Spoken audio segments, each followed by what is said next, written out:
America just produced one of the biggest harvests in its history. Fields stretching to the horizon, silos filled to the brim, and farmers working around the clock to gather what should have been a season of celebration. By every measure of output, this was success, this was abundance, this was proof, they thought, that hard work still pays.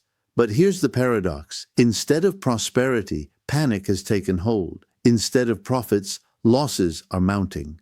Instead of triumph, America's farmers are drowning. Not in drought or disaster, but in their own success. How could the very thing farmers were promised, bumper crops, record yields, thriving exports, become the very cause of their collapse? How could the breadbasket of the world be reduced to dumping grain, burning excess harvests, and begging for relief? And the answer isn't a mystery, it has a name. Because the man who once stood before America's rural heartland and promised to be their champion, the one who vowed that no one would fight harder for farmers, is the same man whose failed policies turned record harvests into record losses, Donald Trump. He promised protection, he promised prosperity, he promised America would win again. Instead, he delivered betrayal on a scale no farmer could have imagined. His so-called deal-making genius has left silos overflowing, markets abandoned, and the very people who trusted him most facing bankruptcy. So the question now is unavoidable. Why are global buyers walking away from American crops? Why are farmers who produce more than ever being forced to sell for less than it costs to grow? And how did a promise of revival turn into a slow-motion collapse of America's most essential industry? This is not just a story about farming, it's a story about broken promises, global markets in revolt, and underdog nations stepping into the space America once dominated. And the ripple effects are only just beginning, which takes us straight into the next chapter, the false promises Trump made to farmers and the brutal reality they are now living through. When Donald Trump campaigned in 2016, he knew exactly who to target. He painted himself as the savior of rural America, the man who would finally fight for the forgotten farmer. At rally after rally, he promised subsidies to shield them, new markets to buy their crops, and a level of prosperity that would restore the pride of the American heartland. He told farmers they would no longer be laughed at by the world, that trade wars were easy to win, that tariffs would force countries like China, Canada, and Mexico to open their doors wider to American corn, soybeans, and wheat. He told them the system was rigged against them, but that he, and only he, would level the playing field. And for many farmers, exhausted from years of uncertainty, that message resonated. They gave him their votes. They gave him their loyalty.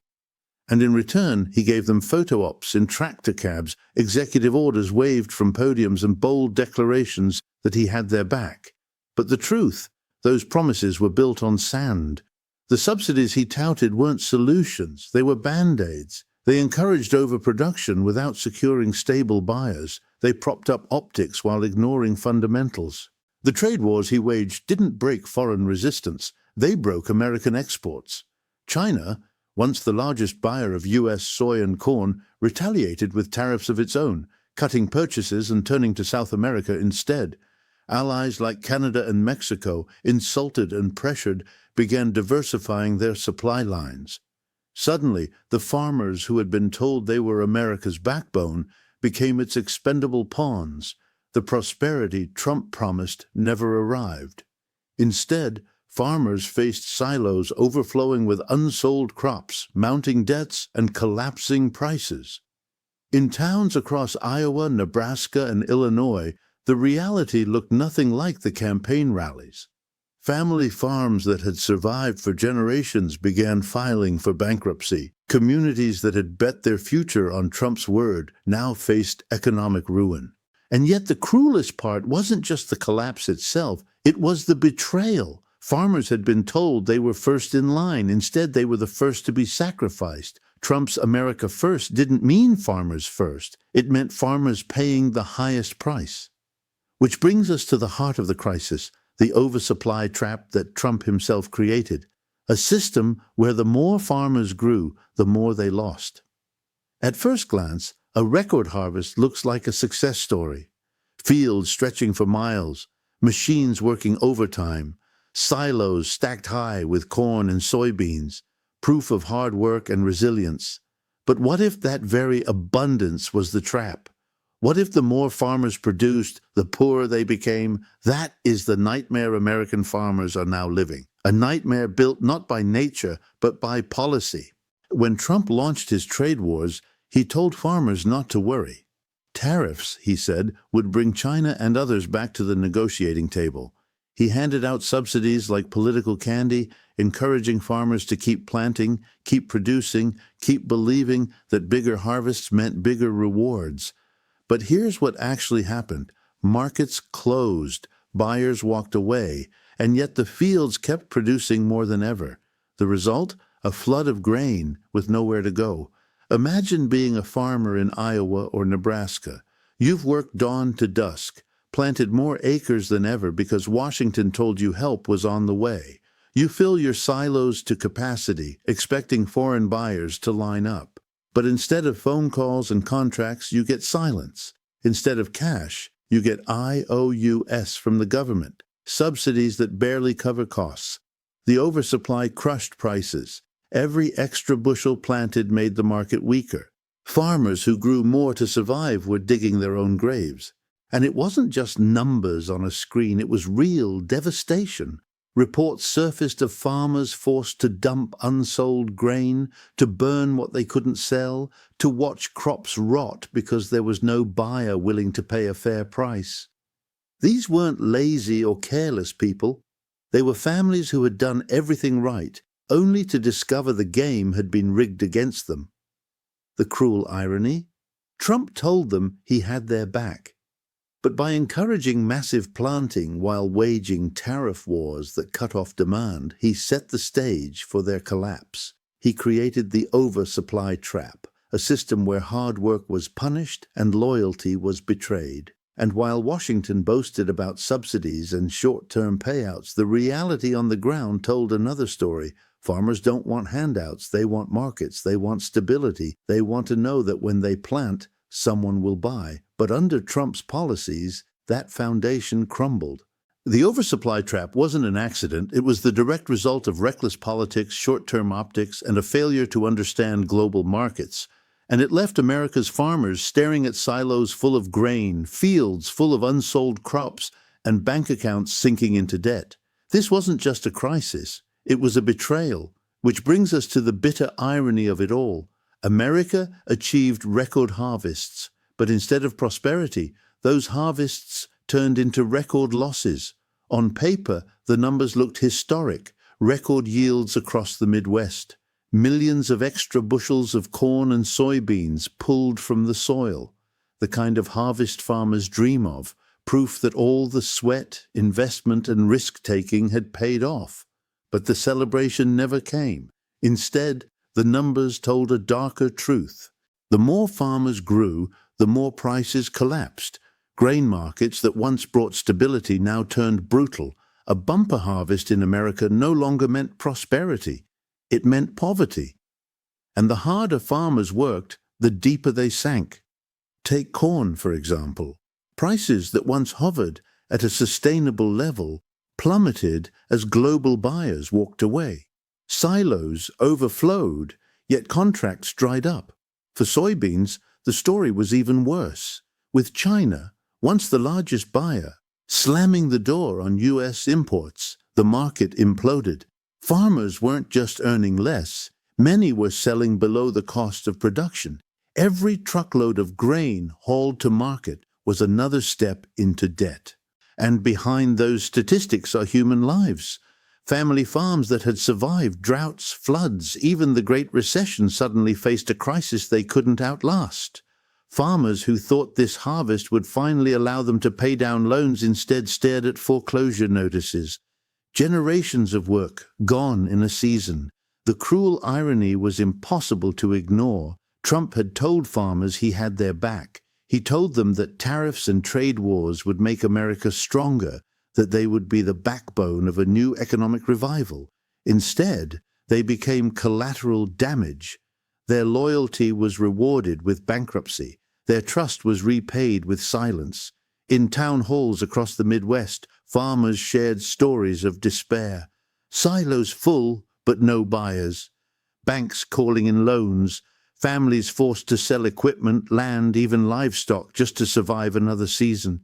For decades, American agriculture was the envy of the world, reliable, productive, and resilient. But under Trump's policies, abundance itself became a weapon against the very people producing it. America's breadbasket had become its dumping ground. And this is the cruel paradox farmers cannot escape. Record crops, record losses. A season that should have been remembered as one of triumph is instead remembered as one of betrayal. Which leads us to the bigger question. If American farmers can't sell their crops, who is buying? The answer is clear. The world has found new suppliers, and they are thriving at America's expense.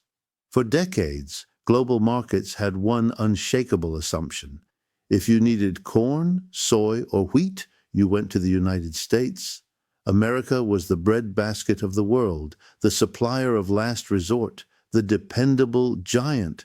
Buyers from China to Europe to Latin America built their food security on American farms, but not anymore.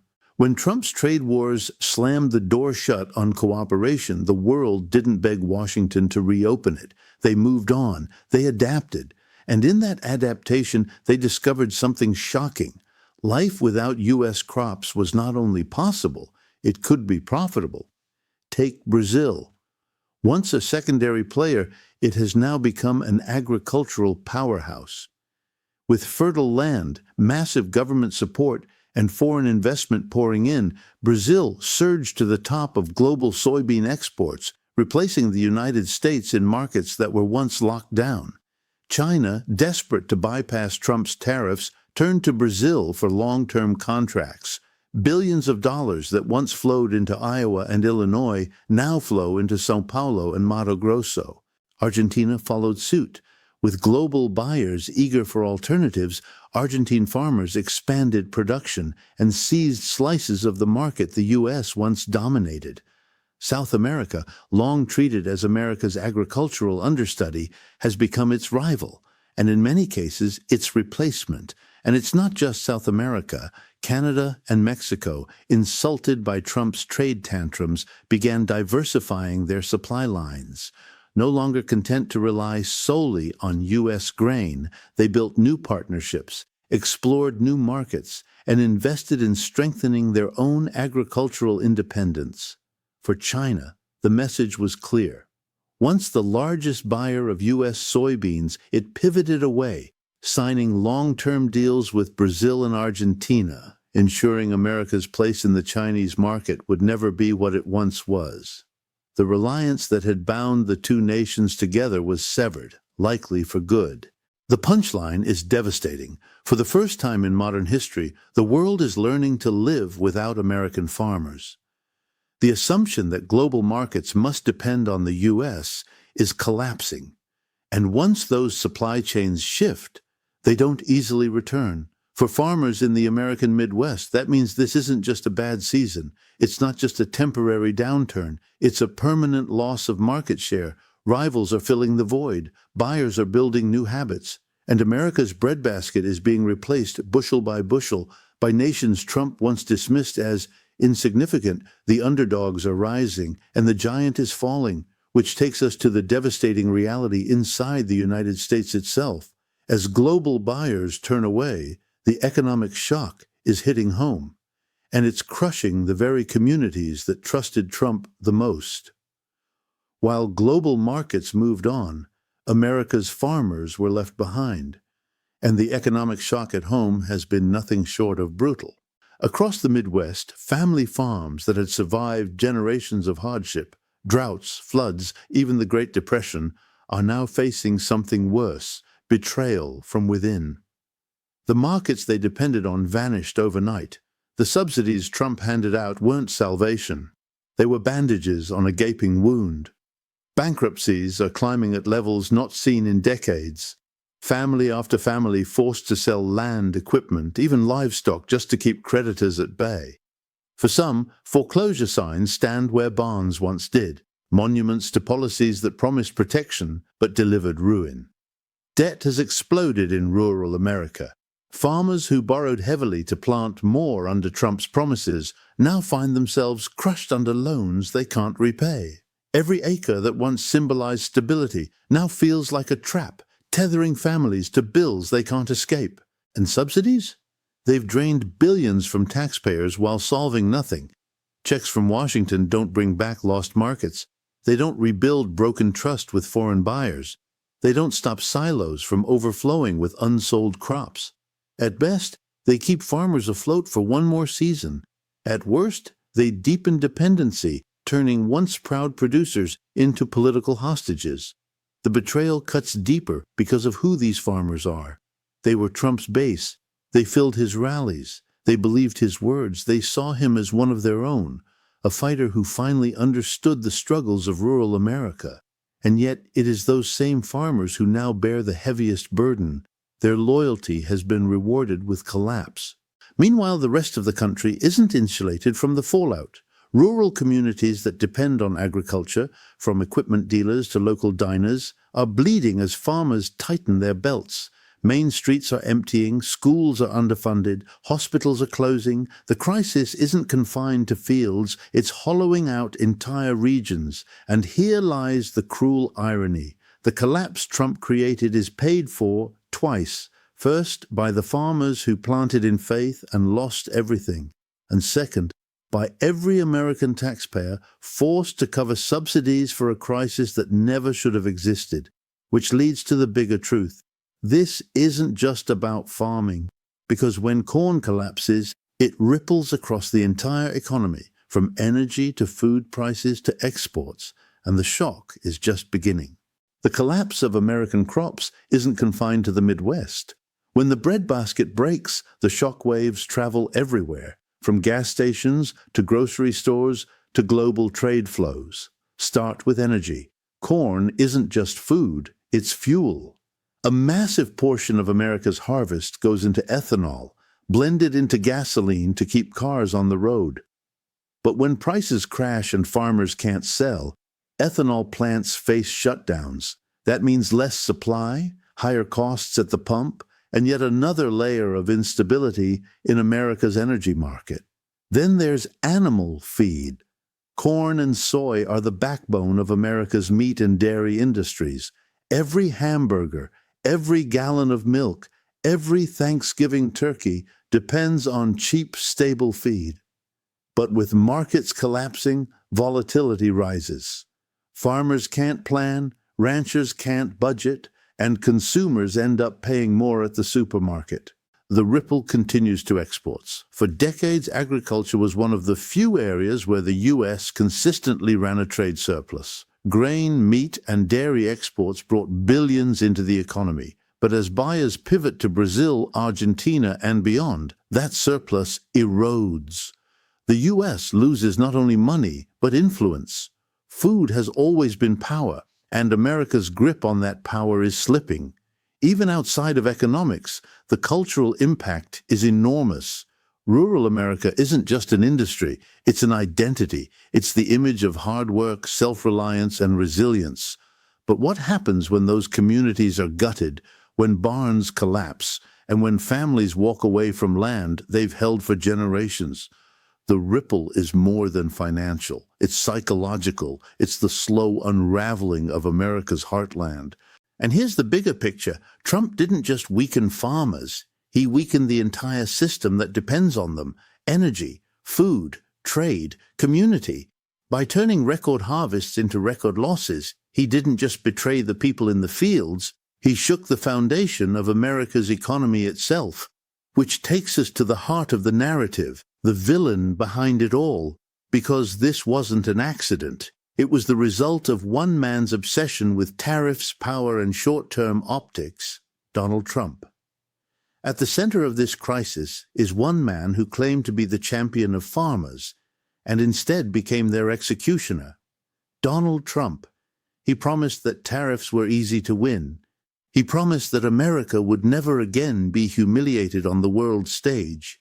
He promised farmers they would be protected, rewarded, and lifted up as the backbone of his America First vision. But every one of those promises collapsed under the weight of reality. His obsession with tariffs turned allies into adversaries. His reckless trade wars closed markets that had taken decades to build. His short-term subsidy schemes lured farmers into planting more, only to leave them trapped in a glut they couldn't escape. He built the oversupply trap with his own policies, and then acted shocked when it collapsed on the very people who trusted him most. And here's the cruelty. Farmers didn't just lose money, they lost faith, they lost land, they lost hope. Families who had supported him, voted for him, and believed him are now paying the price for his arrogance. The villainy lies not only in the mistakes, but in the betrayal. Trump punished farmers twice. First, by pushing them to plant more in the name of winning, and second, by destroying the markets they relied on to survive. He told them he'd drain the swamp. Instead, he drowned America's farmers. And while farms foreclosed, markets vanished, and communities collapsed, Trump still boasted of victories that never came.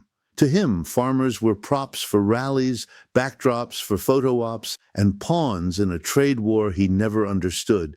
This wasn't just failed policy. It was a deliberate gamble, with other people's lives on the line. And it's the American heartland that lost everything, which brings us to the final reckoning. Record harvests turned to record losses, global buyers walking away, and a nation asking itself, if America can't even sell its food, how can it claim to lead the world economy?